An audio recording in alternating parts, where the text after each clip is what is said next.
যে জুলাই ঘোষণাপত্র আমাদের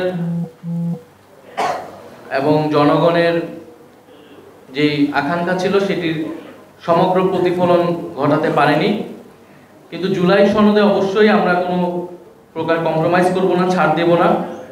এবং এই কারণেই আমরা জুলাই সনদের বিষয়টা, তার অর্ডারের বিষয়টা স্পষ্ট হতে চাচ্ছি। তার আগে আমরা কোনো ধরনের আসলে নাটকীয়তায় অংশগ্রহণ করতে চাচ্ছি না। এবং নির্বাচন কমিশনের ব্যাপারে আমাদের এটা যে অবস্থান, যে নির্বাচন কমিশন তার নিরপেক্ষতা হারাচ্ছে।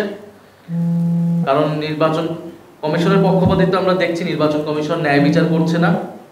আমাদের কোনো আইনি ব্যাখ্যা দেওয়া ছাড়াই, জনগণকে কোনো ব্যাখ্যা দেওয়া ছাড়াই তারা গায়ের জোরে একটা বিষয় বাস্তবায়ন করতে যাচ্ছে, এবং সেটা অবশ্যই আমরা মেনে নেব। জাতীয় নাগরিক পার্টি এনসিপির জোরালো ভূমিকার কারণেই জুলাই সনদ প্রণয়ন এবং আইনি ভিত্তি দেওয়ার বিষয়ে এতদূর পর্যন্ত অগ্রসর হওয়া সম্ভবপর হয়েছে।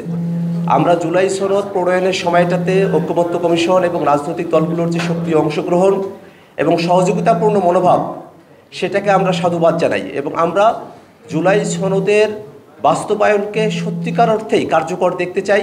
আমরা জনগণের জন্য জুলাই সনদ থেকে সর্বোচ্চ সুফল আমরা জনগণের কাছে পৌঁছে দিতে চাই।